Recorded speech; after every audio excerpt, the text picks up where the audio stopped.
Maka itu dikatakan Tesalonika roh, jiwa dan tubuh. Tapi dunia dari tubuh dulu, dari fisik, dari penampilan. Nah, kalau dari fisik, maka bicara adalah seks. Hati-hati itu. Dan kalau kita lihat dalam surat 1 Yohanes pasal 2, dari keinginan mata. Nah, itu bahaya sekali. Baru setelah penampilan, ini dunia ya, maka lihat kepribadiannya, lihat jiwanya, lihat karakternya. Kebalik.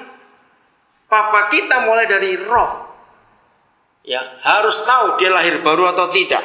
Rohnya sudah hidup atau belum, sudah dipulihkan atau belum. Nah, setelah ketemu rohnya betul, baru masuk ke jiwanya, karakternya, baru terakhir itu fisiknya. Itu cara papa kita ngajar. Maka itu buku ini saya akan tunjukkan pada beberapa orang. Dunia aja ngakui roh itu penting, yang harus disentuh dulu. Maka itu sekarang semua iklan marketing, saudara, sudah beda. Karena orang itu sadar dunia sudah begitu glamor. Ternyata keglamoran itu, kemewahan itu, materi itu tidak memuaskan jiwa. Begitu orang cari terus. Sekarang dunia lagi menyentuh roh orang. Ini kesempatan dalam penginjilan yang luar biasa. Ayo kita maju dalam rencana Tuhan ini. Nah, waktu saya lagi baca buku itu, saudara, saya mengikuti berita, ada orang Nepal. Dalam 2 minggu ini dia jadi berita dunia. Namanya Indra Tamang. Ya, dia jadi konglomerat mendadak karena dapat warisan tiba-tiba 13 juta US dollar. Nah, itu karena menyentuh rohnya. Nah, Indra Tamang sekarang ada di New York orangnya. Kisahnya sangat sederhana sekali. Tahun 73, waktu itu dia adalah orang miskin betul-betul dari Nepal. Dia kerja di suatu hotel. Kerjanya cuma jadi cleaner. Ya, di rumah makan hotel itu. Nah, ada 2 orang kakak beradik dari keluarga Ford yang lama tinggal di Nepal karena mau buat sesuatu. Saya nggak di sana apa di situ. Nah, ketika 2 kakak beradik ini melihat Tamang muda ini tahun 73, mereka tuh jatuh hati. Anak itu rajin. Nah, dalam kisah hidup Indra Tamang ini diceritakan akhirnya mereka 2 ngangkat Indra ini dibawa ke Amerika. Bukan orang Nepal. Indra itu bahasa Sanskerta. Indra itu dewa. Ya, Indra Tamang. Oke, dibawa ke Amerika. Dia tetap jadi pembantu di rumah itu. Tidak pernah berubah kedudukan. Tetap pembantu. Tapi anak ini pintar, senang main fotografer.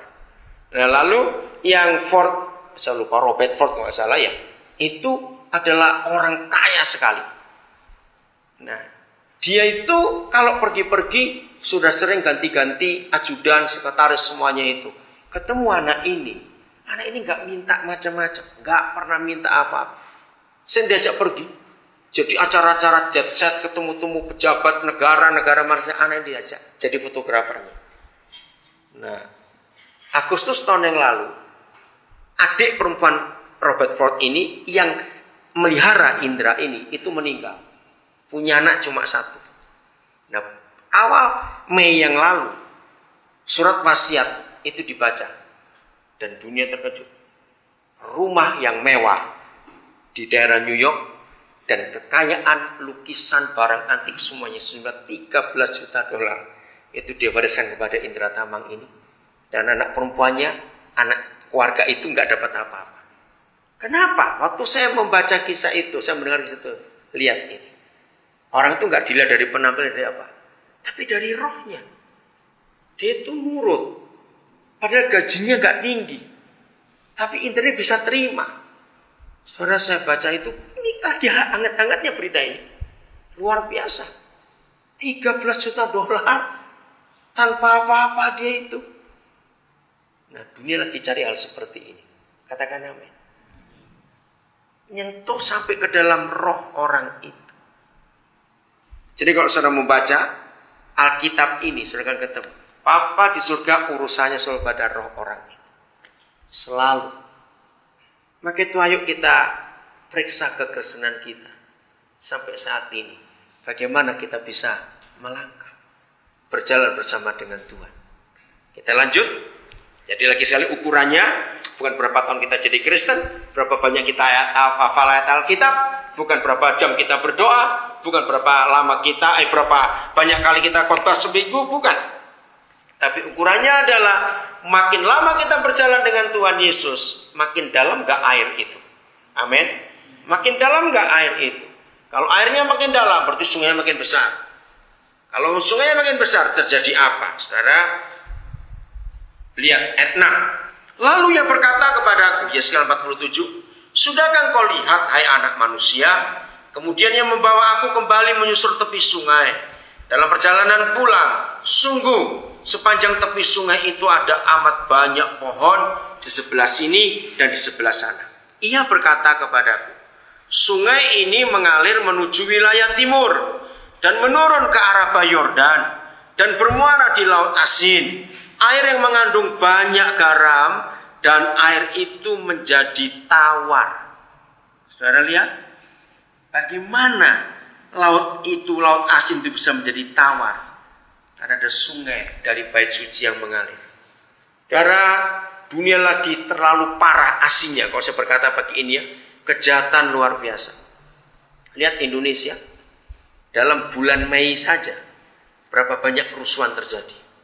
Betul nggak? Lihat pemerintah kita lagi kebingungan. Kenapa bangsa ini jadi begitu pemarah? Betul? Sejak peristiwa Tanjung Priok, ya sampai yang kemarin di mana? Kosambi mana? Di Jakarta Barat itu Jakarta Cengkareng, terus di Mojokerto di mana? Di Medan, di Nabire, di mana lagi Timika. Orang lagi tanya, ada apa di bangsa ini? Maka jawabannya adalah, kalau gereja tidak berfungsi dengan baik, maka itu terjadi. Ayo kita menjadi jawaban akan dunia ini. Amin. Jadi jawaban akan dunia ini. Ayat 9. Sehingga, nah ini yang penting. Roh Kudus, kami mau menjadi sungai yang Tuhan tetapkan itu. Sehingga kemana saja sungai itu mengalir, segala makhluk hidup yang berkeriapan di sana akan hidup dan ikan-ikan akan menjadi sangat banyak. Sebab kemana saja air itu sampai, air laut di situ menjadi tawar. Ayo kita baca bareng-bareng kalimat berikut ini penting. 1, 2, 3. Dan kemana saja sungai itu mengalir, semuanya di sana hidup. Amin. Kemanapun kita pergi, sebagai bait suci dan ada mata air yang membual airnya, maka kemanapun kita sampai, kemanapun kita pergi, maka harus ada kehidupan di tempat itu. Saudara, kita lihat sekitar kita begitu ngeri. Betul, orang lagi ketakutan sekarang ini. Nah, bagaimana kita bisa menjadi berkat yang besar? Ini penting sekali dalam kehidupan kita. Mengerti? Saya harap saudara tidak berpikir yang macam-macam. Saya harap kalau saya memberi kesaksian, khusus untuk bulan Mei ini saja, saya itu kagum. Bagaimana Papa bekerja? Tanggal 3 Mei, saudara, saya mulai dari 3 Mei dulu ya. Saya kembali ke Papua. Saya naik pesawat pagi jam 5. Berarti saya jam 4 sudah sampai di airport. Dan begitu pula penumpang yang lain. Nah, saya sendirian, istri saya nggak ikut.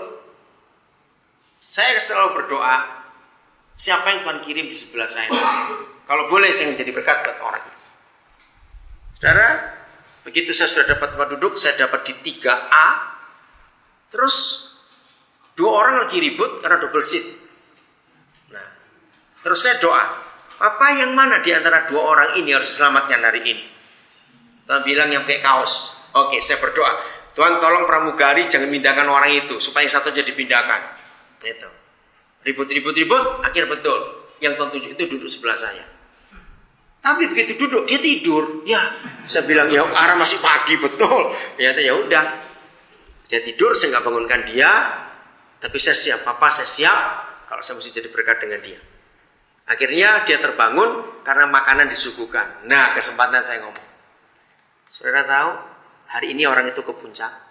Sejak tanggal 3 Mei itu tiap hari dia kontak saya. Tiap hari, tidak ada yang tidak. Dia itu asli orang Palembang, Muslim. Namanya Junjungan Kurniawan. Saudara, saya nggak ngomong agama, saya nggak ngomong itu. Saya